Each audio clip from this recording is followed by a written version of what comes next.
Are we live? Can you guys see me? I'm not seeing the stream come up on my laptop yet. There we are. Well, hi everybody. I accidentally set the stream time for 12:15. I meant it to be 12:30.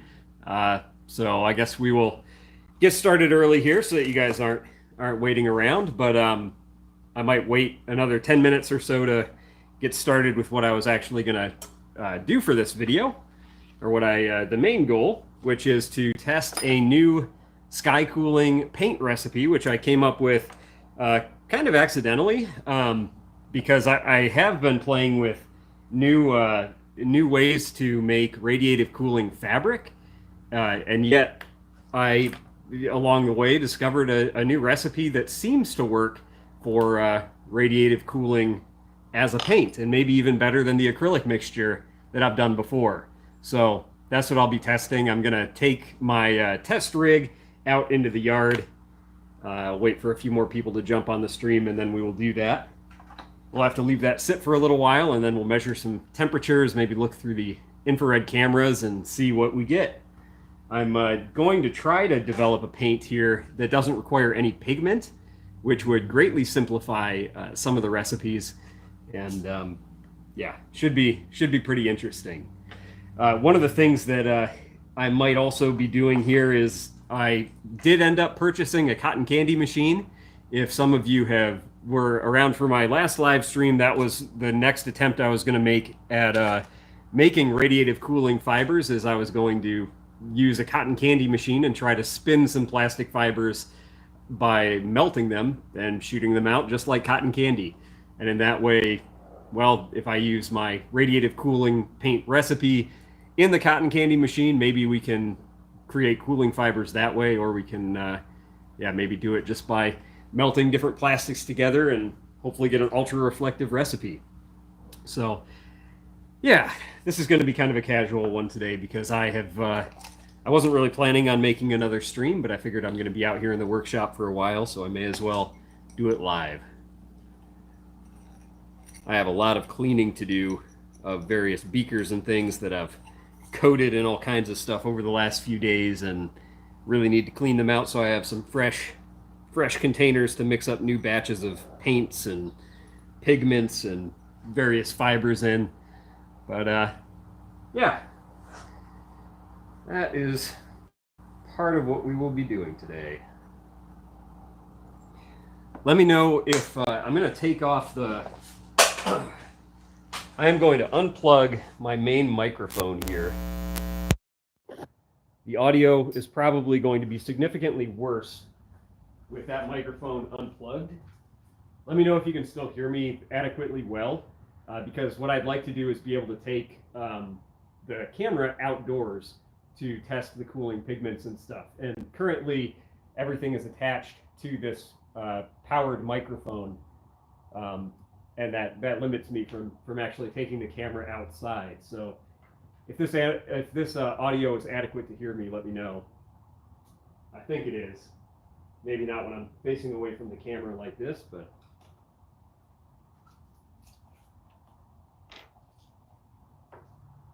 all right.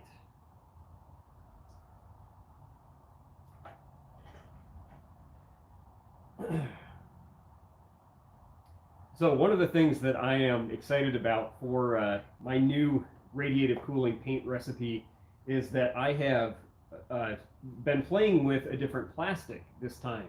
So we have been making the radiative cooling coatings that have been successful so far with acrylic, Optics brand acrylic, or anyway, some kind of acrylic windows that I find at my local hardware store and melt those in acetone to develop the base for my radiative cooling coating. At this point, I'm actually using somewhat biodegradable plastic, which is PLA. This is, anyone who knows 3D printing knows what PLA is. It's a bio-derived plastic. It's somewhat biodegradable. It at least does not break down into the normal permanent chemicals that other plastics do. It does take maybe still 100 years or something to completely decay outdoors, but it's much better than other plastic options. And so I'm pretty excited that this is working for me. I've had to do quite a lot of research to figure out what to dissolve PLA in order for it to be an appropriate plastic for use in radiative cooling. And the solvent that I've come up with for that is ethyl acetate. That is usually sold as nail polish remover, acetone-free nail polish remover. And what the benefit of using ethyl acetate is that it's available in most places in the world. It's a little bit more expensive than acetone, but it's actually one of the least detrimental solvents for your health. It's still, solvents are typically quite dangerous for inhalation and exposure. And if you are exposed to a lot of solvents over a long period of time, it can cause some nerve issues, some various nerve diseases and damage. And so it's not good to be exposed regularly to things like acetone and gasoline and stuff like that. Those solvents get into your bloodstream that can potentially cross the blood-brain barrier and do all kinds of crazy stuff in your body. Ethyl acetate is still hazardous in some respects in that way, but most of the studies on it have been shown that it's pretty minor as far as solvents go for health issues. It's a reaction product from ethyl alcohol, which is just the normal drinkable alcohol that's in liquor and beer and all that, and vinegar, acetic acid. So it's a reaction between acetic acid and ethyl alcohol to make ethyl acetate, and it ends up being a very strong solvent for dissolving a lot of otherwise very difficult to dissolve plastics. And they sell this stuff as now you can get it as MEK substitute, methyl ethyl ketone substitute. In the United States, MEK was banned maybe 5-6 years ago, and they replaced it with a substitute, which just turns out to be ethyl acetate. And so anytime you go into a hardware store in the United States and buy something that says MEK on it, MEK, it's probably going to be ethyl acetate. And otherwise, you can get it as nail polish remover in many places. So I've been able to dissolve some of this PLA into ethyl acetate. It actually hardens kind of like a, it's actually turned out to be a phase change material, similar to what I've been working on for my past video, which is yet to be released. It's a phase change material with a melting point right above room temperature. So in order to turn this into a coating that we can actually spray and create a radiative cooling coating from, we need to heat it up a little bit, as I'm doing on this hot plate, to melt that plastic inside the ethyl acetate, and then we can spray it on just like my previous radiative cooling coatings. How's the audio, guys? I'm not using the microphone right now because I want to be able to take the camera outside in a minute. If you guys can hear me, I'm cool with it. And when we bring the camera back inside, I'll plug the good microphone back in again.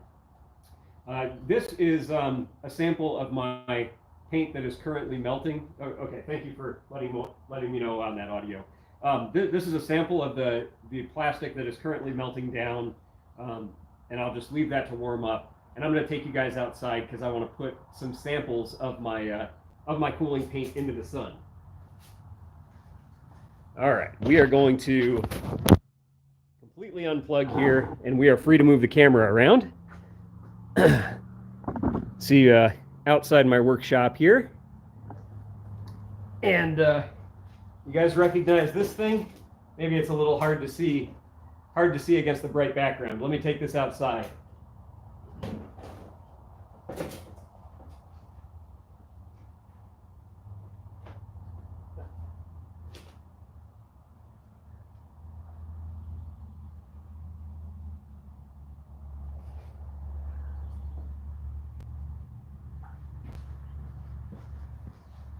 All right, bring you guys with me.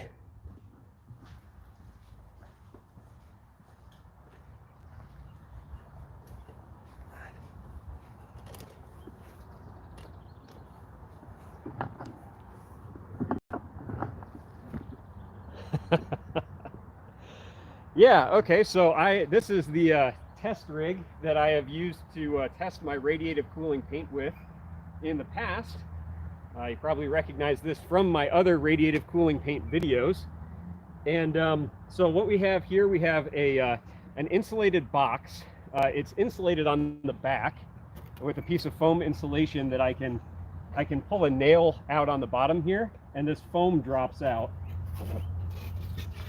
And so on the underside of this foam, I'm sorry if the lighting is probably terrible out here in the full sun, but underneath this foam we have the back side of a bare wood panel.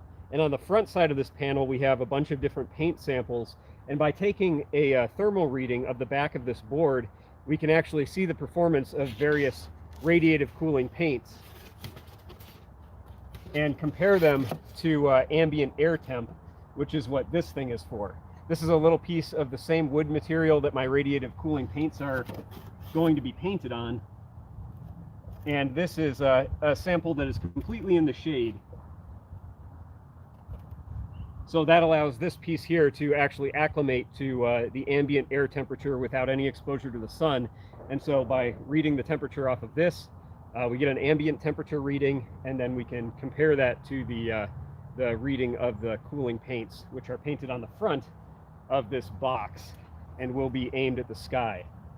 So right here is the radiative cooling paint sample that I've made in an earlier video.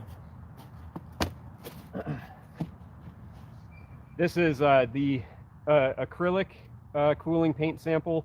It's a mixture of acrylic and acetone mixed with water, and the acetone evaporates first. It leaves the water behind in droplets inside of the paint, and then when that water eventually evaporates, it leaves a bunch of little air voids inside of the coating, and that actually it causes a really high reflectivity of light to have a bunch of air voids in there, because you have a bunch of transitions from acrylic to air, and that kind of transition, every time light has to pass through a solid to gas transition like that, it causes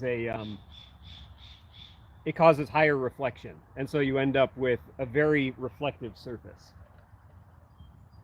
And by having that high reflective surface, we actually lose we don't absorb heat from the sun, and then because of other properties of the paint, we actually are emitting infrared light into the atmosphere, and we end up losing more heat than we gain from the sun, and it ends up cooling down. So I have my original cooling paint on this panel. I didn't show you the other one, did I?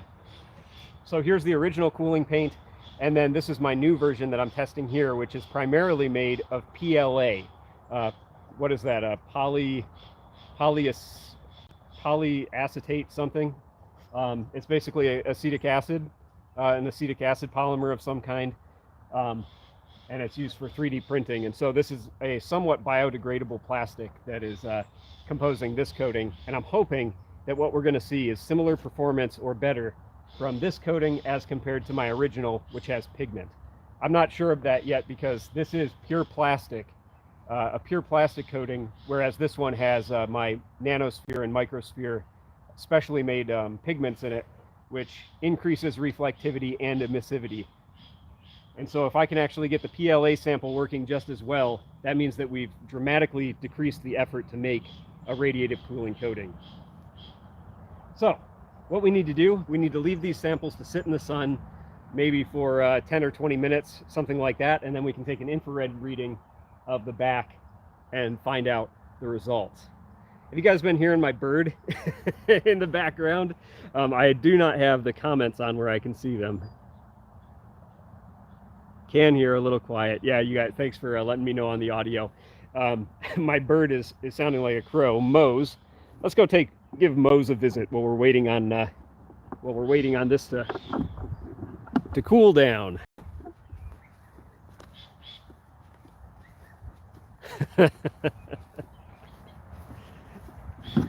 Let you guys see my I have a garden up here that I've been planting.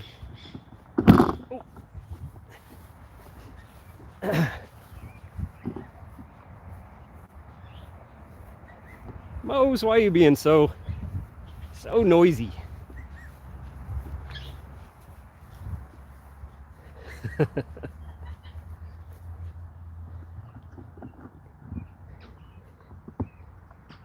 There's Mose. Mose is happy. He just knew I was out in the yard, and he did not like being left out of the action. Hi, buddy. Yeah, he can be very loud when he wants to be. Anytime people ask me if they should get a bird, I'm like, well, you better not want to ever live in an apartment ever again. So there we got Mose. I'm trying a little gardening this year. At some point, I might make a video or two if it works out. I kind of have a dream of making some gardening videos at some point of various things that I do, but I'm not great at gardening yet, so I'm not one to be giving advice at this point. It's Mose, M-O-S-E, like Mose from The Office, like Dwight's weird cousin.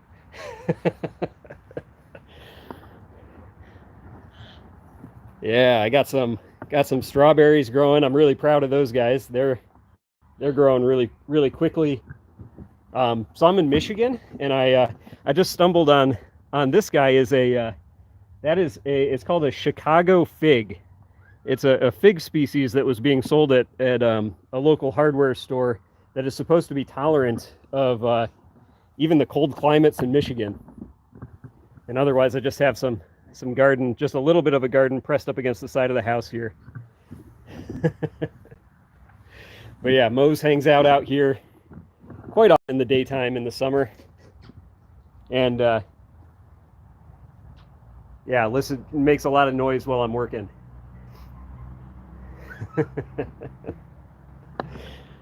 Yeah, so we have about 10 minutes, or 5 or 10 minutes before I should open up the insulation on the back of that panel, and then we'll be able to see if my current cooling paint recipe or my previous cooling paint recipe still beats this new PLA one. Let's see if I can read some of your comments here. I saw they were coming in, but now that I'm on my phone without my laptop in hand, I actually have to look right at the phone in order to see the comments. Yeah, that Mose. Yeah, my fireworks videos. I used to, if those of you who have not been around on my channel for more than 15 years, which is most of you, I used to do fireworks videos a long time ago. That's how I got started on this channel. I was basically just using YouTube as a video hosting site so that I could share the link onto forums and stuff, back when video hosting was kind of hard to come by on the internet.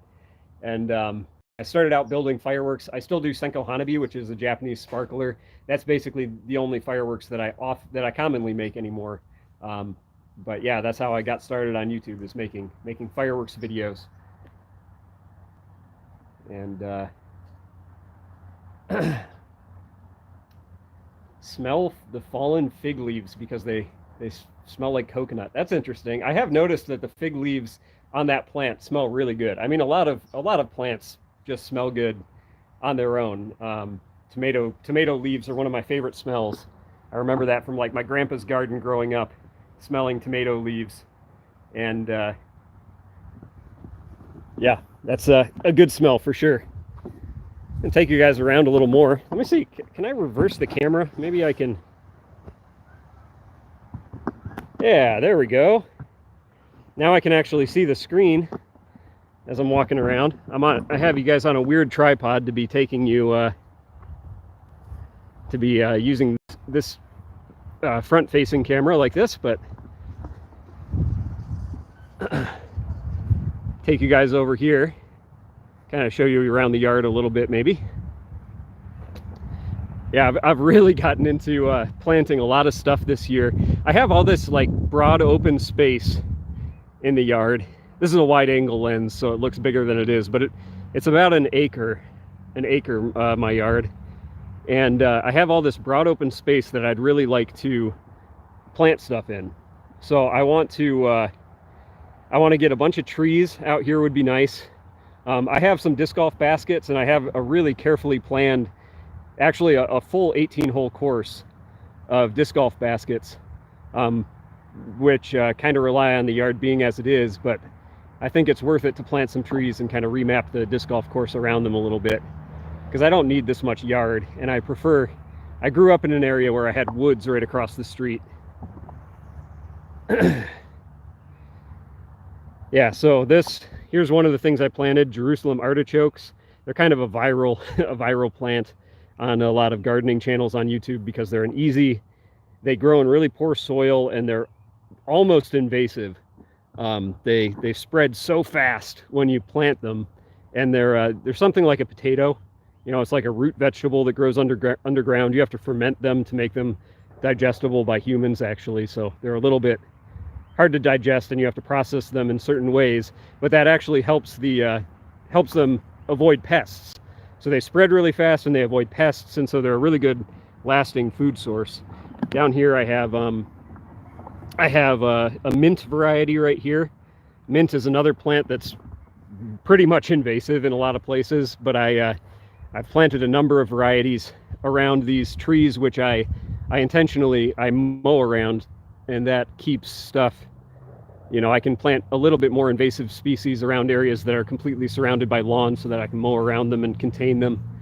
And then I can make tea and stuff for my mints. But those of you who just joined, the reason I'm just walking around the yard right now is because I have the radiative cooling, my radiative cooling paint sample. I have it cooling off in a test rig, and I need to wait about 5 or 10 more minutes before I can open it up and see the results. So we are doing some science today. Just in the meantime, I'm walking around the yard and showing you some stuff. That is a banana mint species.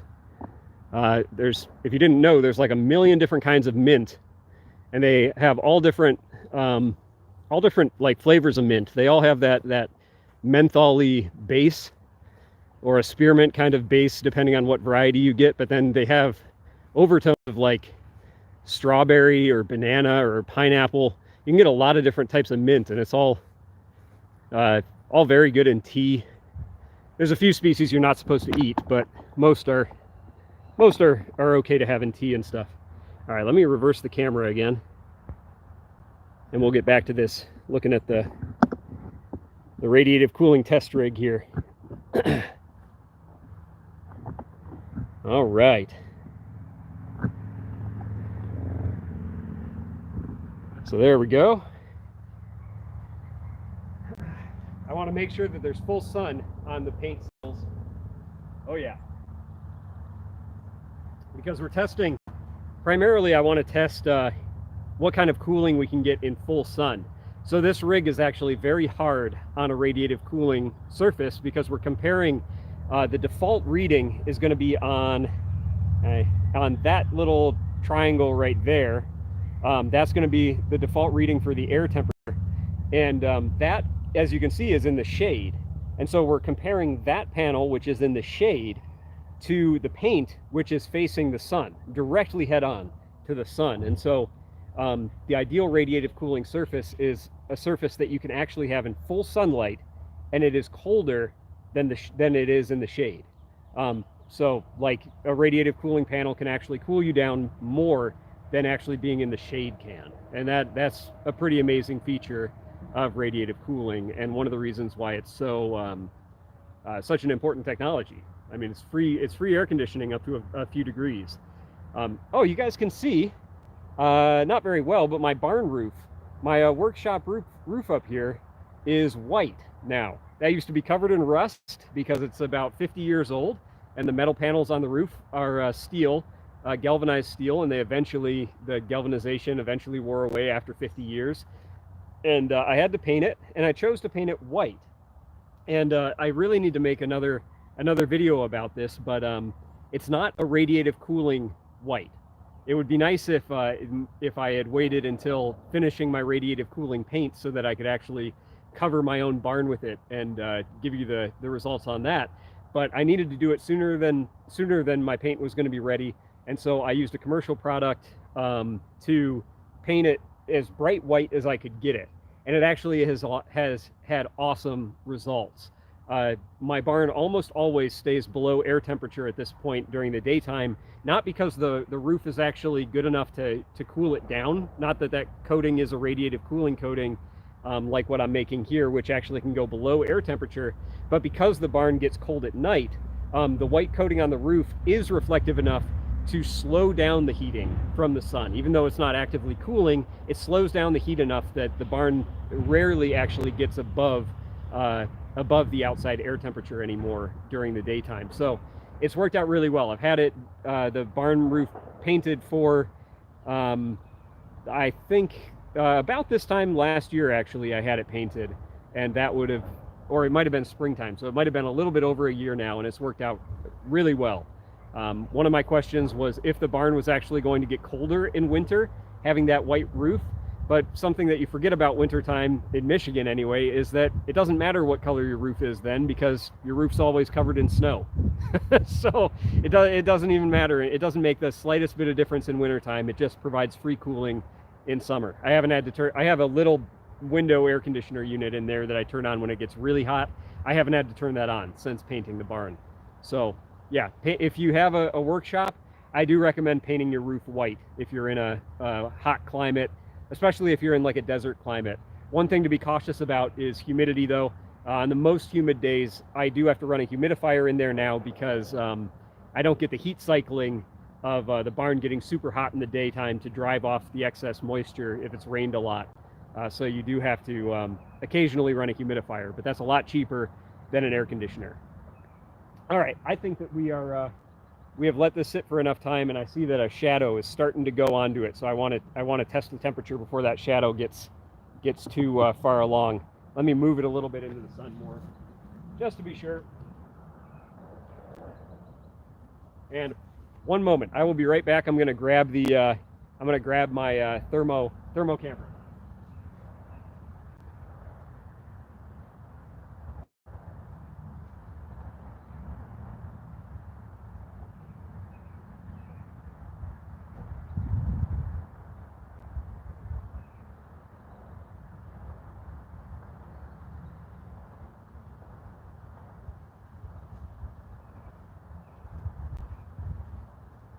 We'll see which one of these picks up better on this.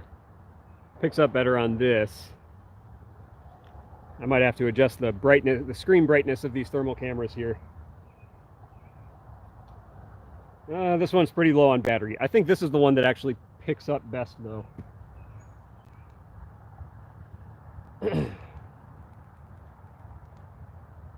Let's set the display brightness to high. All right, if I have that real close here, you can see it. So let's move over to the test rig and see if we can get a reading. All right, I am going to reverse the image again. There we go.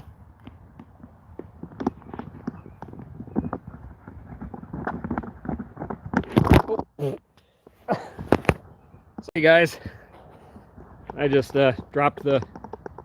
I unscrewed the camera accidentally. All right. So here is the back of the test panel. Let's see if I can get the thermal image to be visible. Oh gosh, it's too bright. All right, I need to aim down and we'll drop this lower to the ground.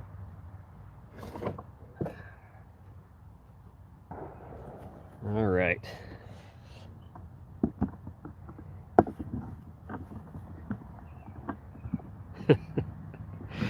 I'm not real good at aiming this camera around.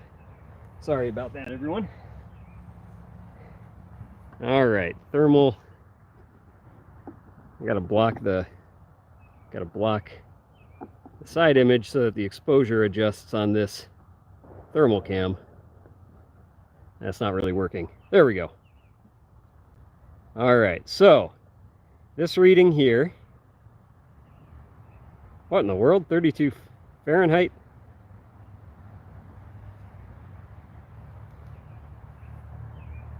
This camera's having an issue. Let me get the other one.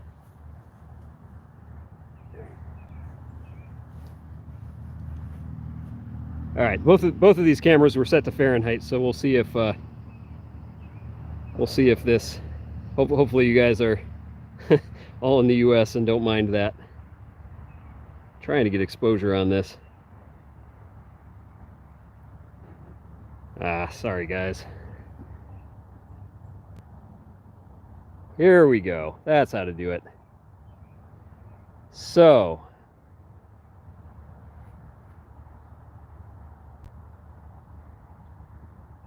that is not right.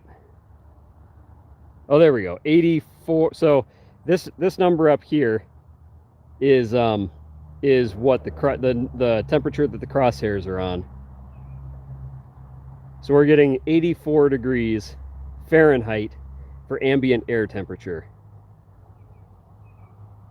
Thanks thanks to the 10 of you who are still on and tolerating my horrible camera operation. So we are at approximately, we'll say 84, even though it's kind of bouncing around a little bit, is ambient air temp. And so what I'm going to do is I'm going to drop this insulating panel right here, and then take a quick reading of the of my paint temperatures. All right. So in the middle here is going to be my in the middle here is my my old paint variation, the acrylic version, and then above and below are two separate variations of my new version, which is the PLA plastic version. So I might not be able to show the thermal camera very easily when I take this initial reading, and I have to be fast with it, or else the back of the panel will change temperatures once it's exposed to the air. So let's see here. We are at 88, 83, and 84. 84, 81, 83. So maybe 1 degree subambient on the lower. You can see the back of that panel, sort of. Oh, there we go. Sun went away, which is easier on the camera for a second here. You can see the back of that panel has, there is one sample of my cooling paint. There is my old version, my cooling paint. The reason this is kind of patchy is because I have several different test patches on that, and not all of them are the same thickness. And so right there is actually the that is the most coats of the new variation. And then we have my old version cooling paint. Temperature is dropping dramatically now that the sun just went behind the clouds. And that is also my new version of the paint, with kind of an ambiguous number of coats on that one. I kind of just sprayed that at random. But up here we have several different test patches with different amounts, different layers. So what I'm seeing is that this is possibly this paint is possibly subambient, which would be good. That's what we need for a proper radiative cooling. For a proper radiative cooling coating, we do need it to be subambient in sunlight. But I mean, we took a reading of about 84 degrees as the actual air temperature right now, and at best on that top test strip, I saw maybe 83 or 82 degrees Fahrenheit when the sun was still on it. So 1 or 2 degrees Fahrenheit difference is not very significant at all. Definitely not compared to my old sample, which is maybe a little bit dusty and underperforming right now. So it's not the best result, but this new coating that I've been working on, which we just took the reading of, has no pigment in it. It is pure PLA, which is kind of amazing. It's a single step process to make this paint, and it's the first radiative cooling coating that I've been able to make without any additional pigment. That means we can just use straight PLA. I mean, that's pretty amazing. A single step process to make this paint, and I was able to spray it on. I'm going to take you guys back into the workshop here and plug back in the good microphone. First, let me put this secure this test stand a little bit better.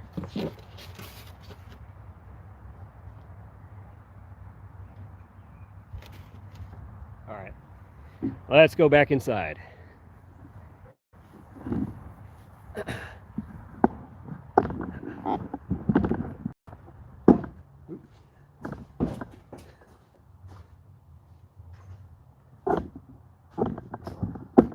Everything in here is an enormous mess.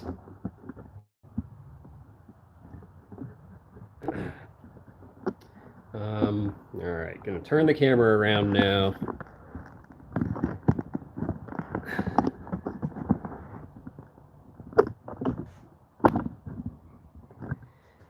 And plug back in the good microphone. Let me know if this... Confirm for me, if you would, if that microphone is picking up, if it actually switched back over to that mic. Otherwise, I'll unplug it. I've never tried hot swapping the microphones in the middle of a live stream.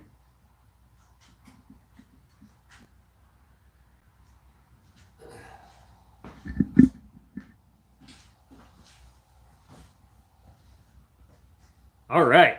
Oh, I got you guys on a funny angle. It's weird when I use the front-facing camera on my phone to do these live streams. It's like kind of mirror view, and I'm not used to adjusting a camera's angle. Like I'm not used to adjusting the tilt like that in order to level it out. It's a very, very weird way to adjust the camera. It's still kind of askew, but hopefully that's good enough. All right. David Pritchett says, if I can do this on my chicken coop and barns, it will make a huge difference for my animals. Would this also work on things like rubber watering tubs? My animals' waters are black and it gets hot. So it would sort of work to put the paint on the outside of an animal watering tub. The problem is most of the heat in that case is going to be absorbed by the plastic on the inside of the tub, which you have to be really careful what you paint on the inside of a watering tub, because whatever that is inevitably going to get into the water a little bit. And a problem with these radiative cooling paints, as far as permanent water exposure like that, they're porous. They're like styrofoam. They're full of air voids and holes as part of their function. And because of that, water is going to eventually soak into those pores if they're never exposed to the air to dry out, and that will cause them to lose their reflectivity. In a minute, I'll actually do a demonstration of applying this paint, and you'll see it's pretty amazing. It goes on perfectly clear, and then it suddenly turns white because of those air voids starting to have the liquid evaporate out of them. And so if you're actually submerging this paint permanently in liquid, it's just going to turn clear again. So it won't be white anymore. I'm not really sure what the best option would be for inside of a watering bin. Maybe just like aluminum foil. Put aluminum foil down on the bottom of the bin. That's not likely to actually leach anything into the water that's going to be harmful to you or your animals. And the foil will help a lot of that incident light be reflected back out of the tub. Yeah, I mean, other than that, try to buy white tubs next time. The problem with buying a white tub is that it's less UV resistant. The reason that a lot of plastic is black for outdoor use, like watering tubs and gutters and things of that nature, if they're plastic, they're likely to be a dark color because of UV resistance. That dark color is lamp black, carbon black, or something like that, that's mixed with the plastic, which absorbs UV light and prevents it from penetrating deep into that plastic, which causes brittleness and stuff. If you do see actually plastic items that are white and meant for outdoor use, don't buy them, because unless they're painted white, because otherwise, if they're a white object and that's just the color of the plastic, almost always that is going to get brittle in the sun. If you guys saw my roller coaster video, my backyard roller coaster video, where I visited Paul Gregg out in the Seattle area, he's somewhere else now. He did extensive experiments. He was a ex-aerospace engineer who did extensive experiments on PVC pipe and sunlight exposure and weather exposure. And he found that just painting the PVC pipe reduced Well, if you did not paint PVC pipe, normal white PVC pipe, and left it outdoors in the sun, it would be extremely brittle after 1 year. I mean, unusable after 1 year, just like shatters like glass if anything impacts it. However, if you paint the PVC with almost any paint, almost doesn't even matter what color because all paint blocks light, except for clear coats. I wouldn't use a clear coat, but anything with a pigment in it, almost every color he tested basically got rid of all of the effects, 100% of the effects of brittleness from sun exposure for PVC. You get rid of if you just paint the PVC with any color. Yeah, that UV in clear plastics or non-pigmented plastics is really bad. All right. Don't worry about the camera operation. It's worth seeing the process in real time. I'm glad. I'm glad you guys are enjoying these live streams. I'm really happy to be able to do these.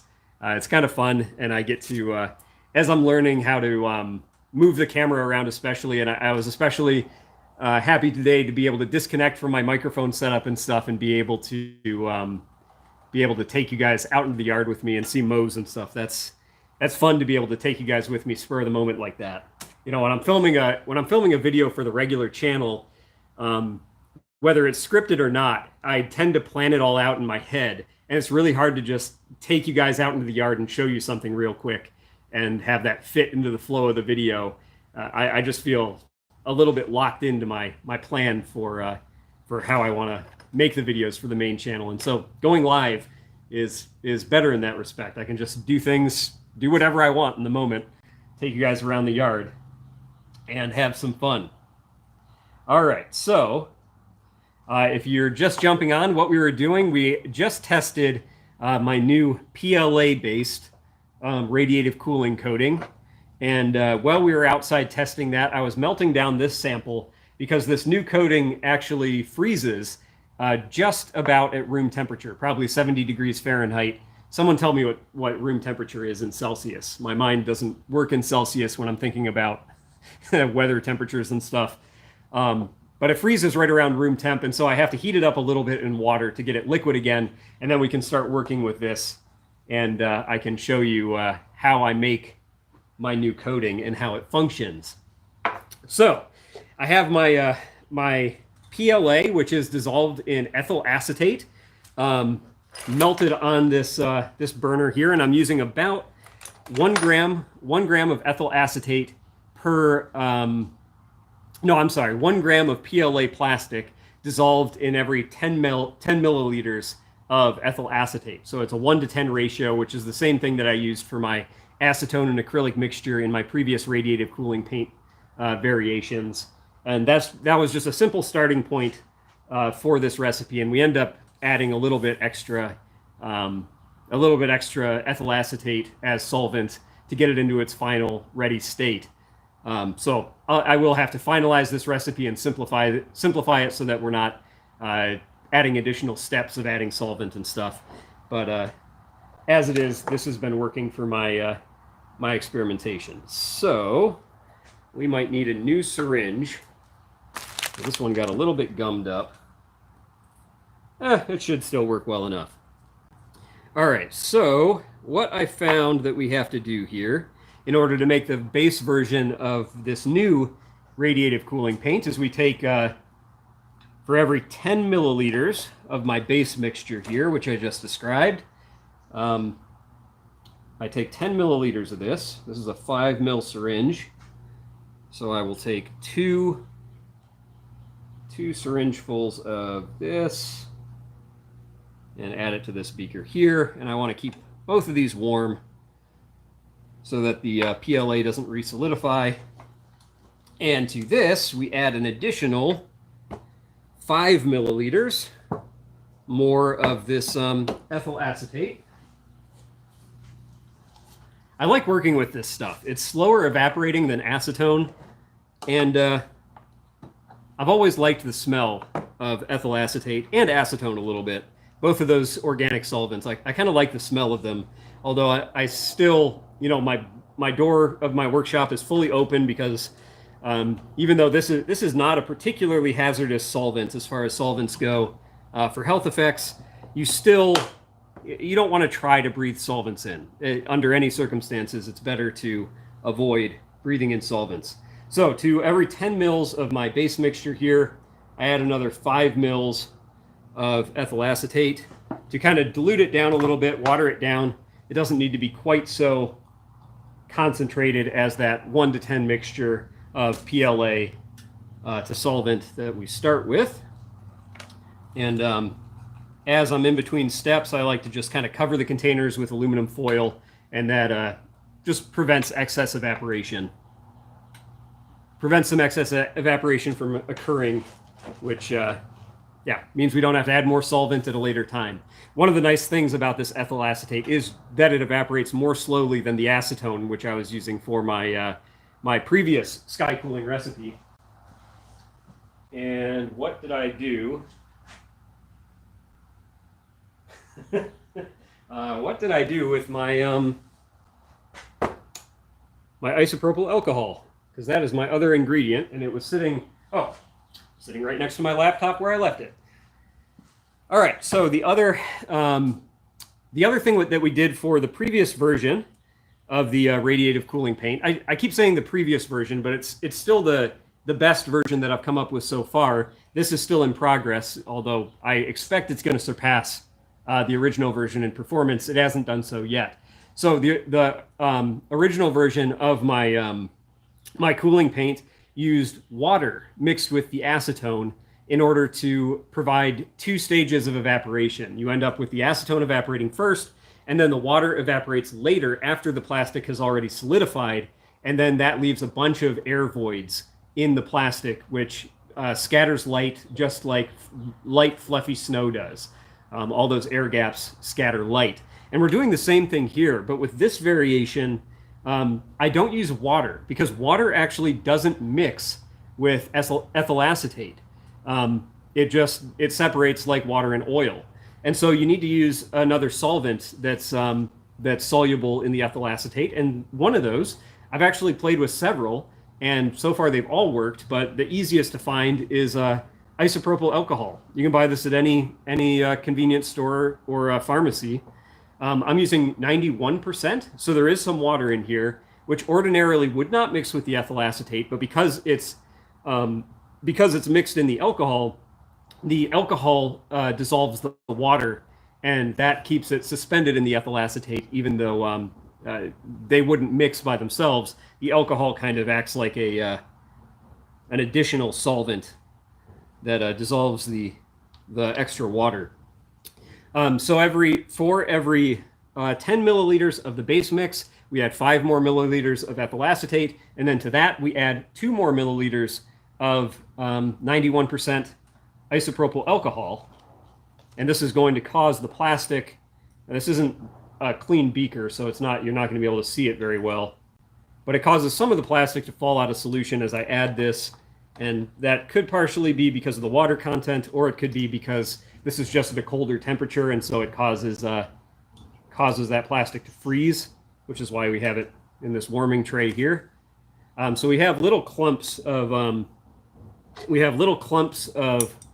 plastic that's solidified in here now, and we have to heat this up a little more to let these little clumps dissolve and fully mix into the solution. So I'm going to seal this tight with the foil so that we don't get evaporation as I have this heating, and we're just going to leave this in a water bath for another 5 minutes or so while this stuff gets back up to temp and starts dissolving. And so the benefit to this, the reason for mixing the 2 solvents, which originally, like I said, was acetone and water, and in this case is ethyl acetate and isopropyl alcohol and water, a little bit of water in the alcohol. So now we have 3 solvents, and the ethyl acetate evaporates first.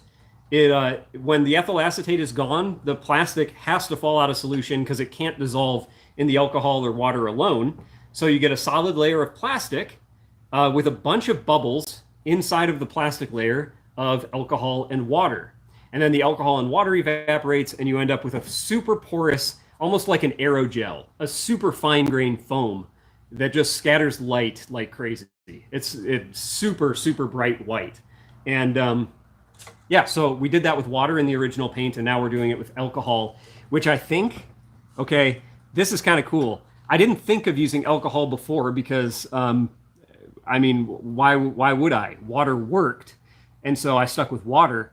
I think alcohol might work in the original recipe better than water does, because alcohol has a lower surface tension, which means as it's forming droplets inside of the plastic, those droplets are likely to be smaller.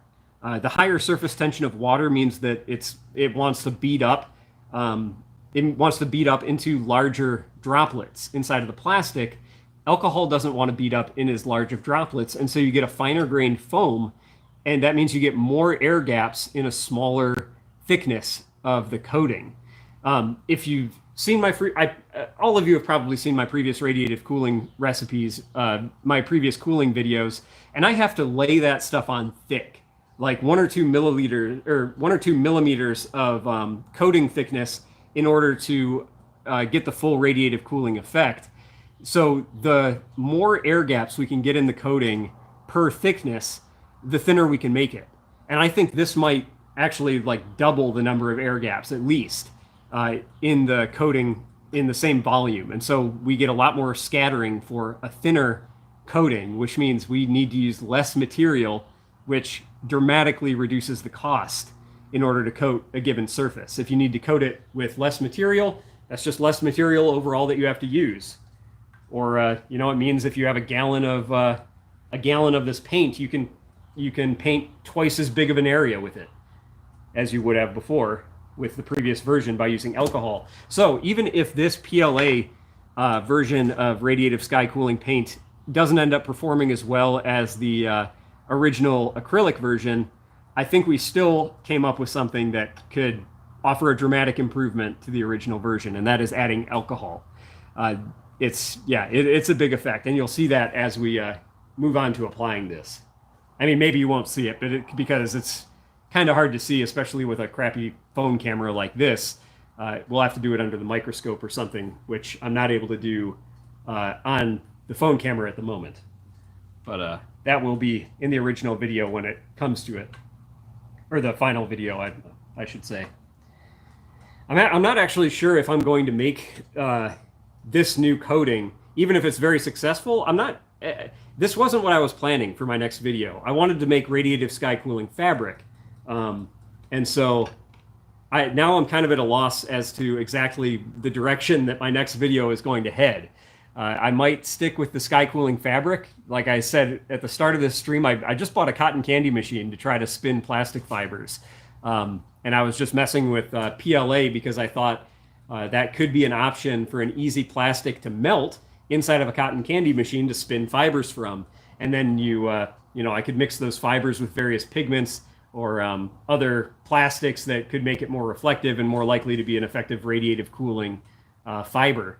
And in the process of doing this, I figured out, I found a solvent that works for the PLA, and then I had to try doing the same thing as I did with acrylic to make a sky cooling coating, and it worked.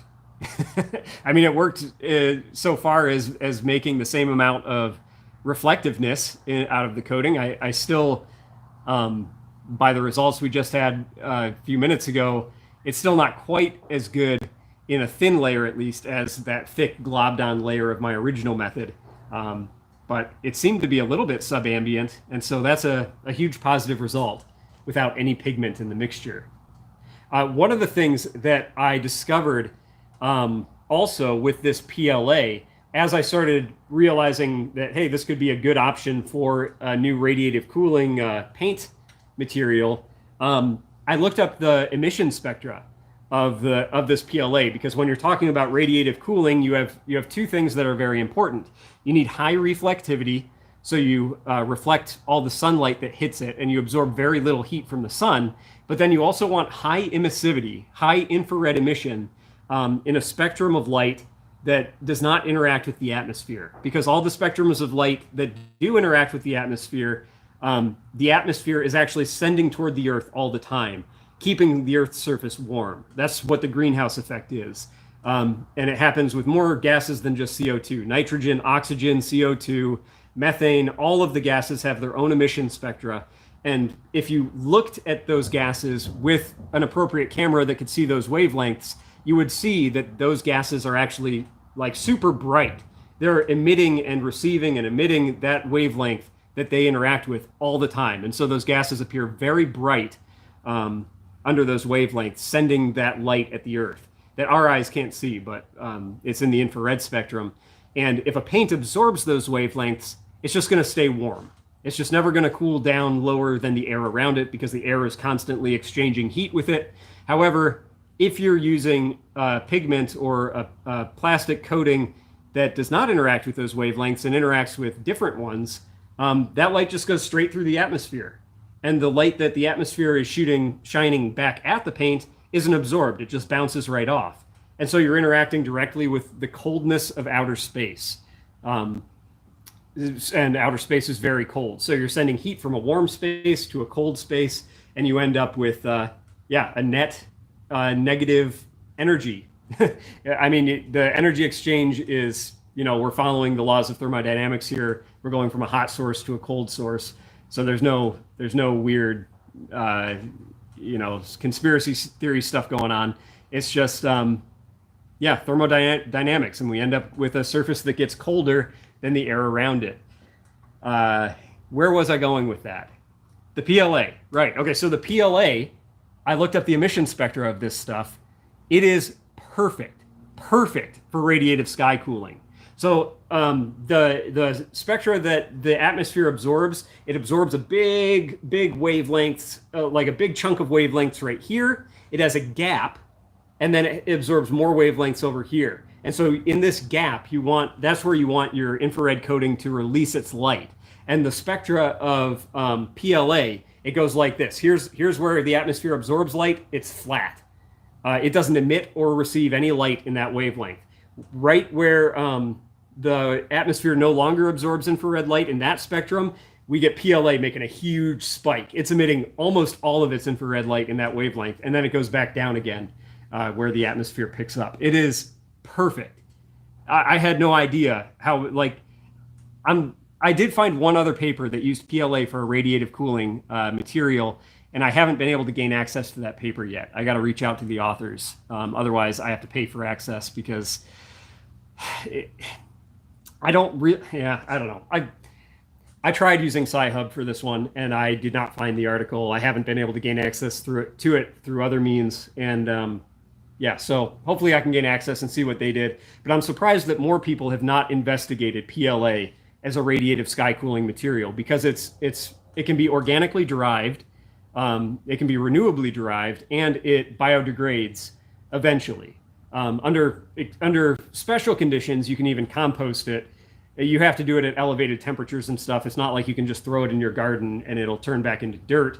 But if you have special composting facilities, you can biodegrade this stuff into organically compatible ingredients. It doesn't degrade into harmful stuff as with many other plastics. And so it's just an excellent material, both for ecological reasons and for sky cooling reasons, because of that awesome emission spectra. So I'm excited about this stuff. And that emission spectra is why I wanted to do these tests, not even bothering adding pigment to this coating at first, because it might release plenty of infrared light without needing any additional components. At this point, I think maybe I'll add some pigment just to increase the brightness a little bit of the paint, the reflectivity, but I don't think it needs it for emission reasons, for emissivity reasons. So here is this is the finished material right here. I've had it warmed in this water bath for a while now, and all the clumps are fully dissolved. And check this out. So let me get a little eyedropper. And what do I want to put it on? Let's put it, there we go. Here's a little glass plate. Let's bring you up closer. I want to bring you up closer so you can see this a little better.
Ah, there we go. Sound should be better now. I unplugged the jack slightly. Okay. Yeah, sorry about that, guys. I have several cords chained together, and when I move the camera, sometimes it pulls one of them out slightly. So did you see how clear this went on? And look it's already getting white around the edges, where it's starting to dry. This dish is a little bit concave, and so it's thicker in the center than it is at the edges. The edges are going to dry a lot faster in this sample.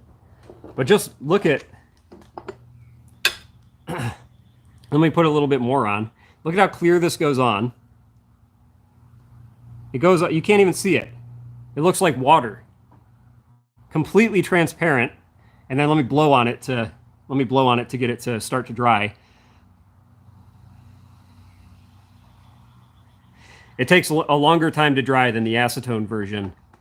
And this has some other oh guys, I'm sorry. It's going back. Sorry about the audio, guys. I hope that it's fixed. Okay. Sorry, guys. Yeah. Okay, you guys are all right. Yeah. So this dries more slowly than the previous acetone version, which is nice for several reasons. It means that we can spray it out of a paint sprayer, as I said, but it also means because it dries more slowly, and especially because the plastic does not evaporate or does not dissolve quite as quickly. It means that we can do multiple coats on this, and the coat that we put on top will not dissolve and damage the one that's underneath. That was a problem that with the previous version, because we're working with like making a really porous structure in this, like styrofoam. When you applied a second coat of the acetone-based paint, that second coat would dissolve the first one and destroy that porous structure. This does not have that same problem. You can do multiple coats on this, no problem. All right, I'm going to back the camera up again and get us a normal angle.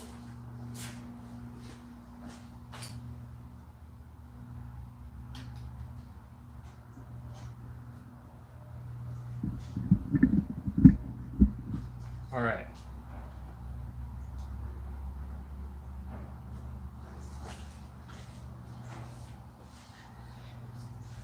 Yeah, sorry about those audio issues, guys. I'm gonna need to tape. I'm gonna have to like tape the microphone jacks in place so they can't so easily pull out slightly. That's what happened, is they just kind of partially pulled out. But yeah, you can see that this is drying in the middle.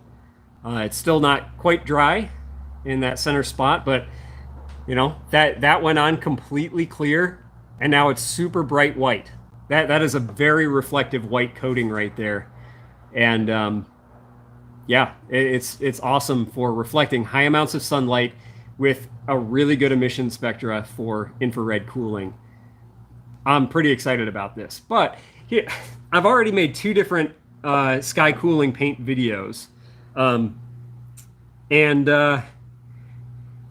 I'm making a video like that, I need to find a way to make the new version exciting to the average person. And I don't know. I think that I was looking for a new angle to take on it so that I could mention some of this new technology, some of these new mixtures and stuff, alongside something that's a little bit, I don't know, more exciting for the average person to see, like cooling fabric. You know, if I'm able to make a cooling hat or something like that, which I might be able to do with these coatings. This is also very flexible, much more flexible than the acrylic mixture, and so it's possible that for something that doesn't bend a lot, like a hat, I might be able to apply this coating to a hat, the outside layer of the fabric, and have it not flake off, and then get some cooling on the fabric from just using the paint instead of actually trying to pull out fibers that are natively radiative cooling. I don't know. That's something to try. And yeah. Anyway, that's pretty much pretty much what I've been thinking through as this week has been progressing. Anyone that didn't make my previous live stream, I have been working with an editor now. My last video, the video that will be upcoming on the main channel, will be about phase change materials, and I've handed all the footage over to an editor now, and we'll see. I'm a little bit nervous. I'm working on some deadlines with some sponsors and stuff that I agreed to get videos out in certain months. And I'm a little bit nervous working with an editor for the first time, that the video is going to come back and need a bunch of corrections, or, I don't know how reliable this person is yet. And so maybe the video is not going to come back at all or in time. And then I'm going to have to rush to edit it myself or something. I don't know. I'm a little nervous, but at the same time, I'm really enjoying having finished a previous video. And for the first time ever, having finished filming and then being able to jump right back into the workshop and start working on another project, start working on new cooling paint variations instead of spending the next week and a half in front of my computer editing a video. I really just want to be out here in the workshop working on these projects, when the idea strikes me. But as I've been doing things without an editor, before I had enough Patreon support to afford one, so thank you guys for supporting me. I had to film a video and then spend a week and a half shutting off my mind from all my projects just to make sure I, edited my video properly, where it was going to perform well. People were going to watch it and see it, and I was going to be able to, make enough money to support myself with ad revenue and make the sponsors happy so they keep coming back, that kind of stuff. So really excited to have an editor, and I'm really hoping that it works out and he does a good job, and we're able to get back in the workshop more quickly between videos, and I can get, I don't know, it could increase the rate that I upload videos by 2 weeks per video. Cut 2 weeks off the time, because I typically I'll work on a project for about 2 weeks, maybe. That's probably the average before I actually start filming. I'll start, developing a paint like this, a new coating, some spin on something. And by the time I figure out something that's good enough that I know that I can make a successful video out of it, that will be about 2 weeks of work. And then I'll start filming for another 2 weeks between planning the actual video content and then getting in front of a camera, maybe scripting, and then another week and a half or maybe 2 weeks of editing, with another half a week in there somewhere for messing with sponsor scripts and stuff like that. And if I can cut the editing off, it saves a good 20% of the time, and I can make videos 20% faster, maybe get another 1 or 2 out per year, and that would be awesome. And it would mean that I get to, my flow of thought is not broken up in between videos, so I can actually really think hard about my projects and maybe make even better developments, because my thoughts are not interrupted with mind-numbing computer work. Yeah. So, hey, thanks everyone for jumping on the stream today. I did not give much warning this time. I tried giving more warning last time because people asked for it. And I don't think that actually worked out very well, because I think that people notice, I posted maybe an hour or two before the stream started. And I think people saw that notification instantly, and a lot of people maybe would have jumped on right at that moment, but they didn't end up hanging around for another hour, writing that into their day an hour later to jump on. So I don't think I had as much traffic for the last video as I would have if I just released it right away. So either I will start figuring out a consistent schedule that I can start going live, or I will I don't know, maybe very occasionally give some heads up for when I'm going to go live. But most of the time, I'll just jump on when I'm in the workshop and I think that I have something interesting to show you guys. That's kind of what I wanted to do with these streams anyway. I don't want them to take too much like focused work to make these streams good that takes away from the actual project that I'm working on, because, you know, I assume you guys are supporting me because you want to see more main channel videos. You want to see more completed projects and more actual advancements of the stuff I'm working on. So, yeah, so that's what I'm aiming to do with these live streams. Just take you along for the ride as I'm figuring things out. And here you can see that this is still not quite fully dry in the center, but it is much brighter white than it started as. It's just going to continually get whiter and whiter as it fully dries out until it reflects almost all the light that hits it. It's a pretty nice coating. Let me bring it right up to the camera.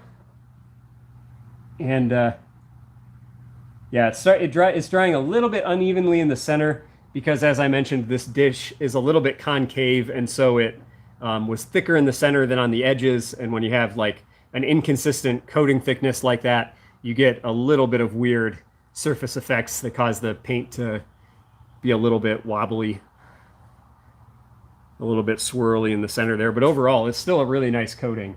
And this is, look at how bright white that is. I mean, it's crazy. Yeah, that is, yeah, it's good. It's a good coating. It's also stickier. It sticks to surfaces better than my original acrylic mix. We'll see how that plays out when I start adding pigment to it, if I need to do that in order to increase its performance further. That was the step in my other mixture that ended up making it a little bit more brittle, because once you add a pigment in there, that's something that's kind of getting in between the plastic connections. Like I don't know, it's making it a little bit less, it's weakening it. It's making it a little bit more brittle, a little bit more chalky. This is actually really interesting. I probably can scrape it off this plate. Yeah, I can, because it's still wet. I can run my fingernail through it. But actually, once it fully dries, it can be really hard to scrape off a surface, but you'll still leave a nail mark in it when you drag your nail across it, because instead of scraping it off, it's like compacting those styrofoam bubbles that are in there. It's like squeezing them flat and squeezing the air out of the bubbles, and then you see the scratch mark because it's like compacting it and reducing the reflectivity. So this still is a little bit fragile in the sense that it's still not a surface that you want to handle a lot and be brushing up against stuff too much, because over time it'll collapse those bubbles with impacts. And yeah, you still get the best performance anyway by putting a plastic film over top of this, which both protects it from dust and things, and it insulates it so that all the cooling potential is going into the structure but beneath the paint, which is what you want for a cooling surface. But yeah, anyway, I'm still working out the applications, and I think that'll be it. I think I'll catch you guys on the next one. Thank you for being with me again on this fourth Patreon live stream, I think. Still, they are not on the new channel, the Nighthawk and Light Extra channel, which many of you were very kind to subscribe to. I'm going to make that an announcement on the main channel about the new Nighthawk and Light Extra channel after my next video releases about the phase change materials, because at the first streams that I did for Patreon talked about the phase change materials, and I don't want to spoil that for the main channel viewers until that video is released. And then I'll send them over to the Nighthawk and Light Extra channel, where these live streams will be posted. And at that point, the first 2 streams, which I did on Patreon, will go live to the public.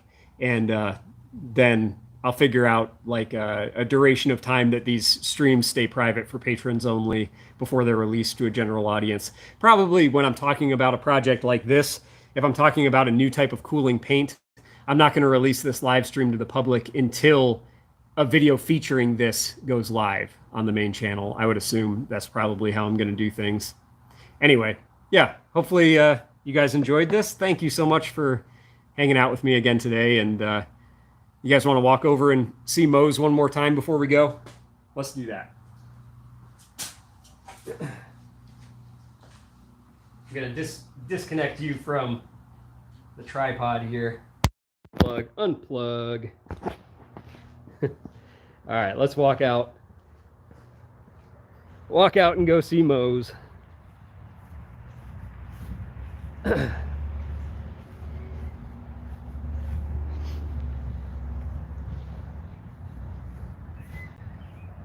One of the things that I need to plant a bunch of stuff of new trees for. These are all like blue spruce and stuff, and in Michigan we have this plant disease called pine rust, and it really affects this whole row of trees are affected. Not those ones, fortunately. Those are white pine and they aren't affected, but all these trees are slowly dying, and so I need to plant a bunch more stuff along here so that when I eventually have to cut those down before they become too much of a fire hazard, I'll still have some greenery over there. Hey, Mose. Hey, buddy.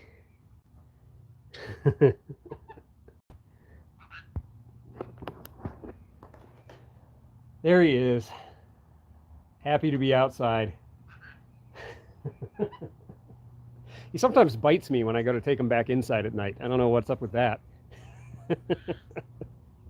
If you have a parrot, you have to be prepared to get bit occasionally, especially a Kaik parrot like him. They're sassy, even the friendly ones. All right, Mose, say goodbye to everybody. All right. Thanks for being here, guys. Or ladies, maybe too. I don't know. Everybody. Thank you. All right. Bye.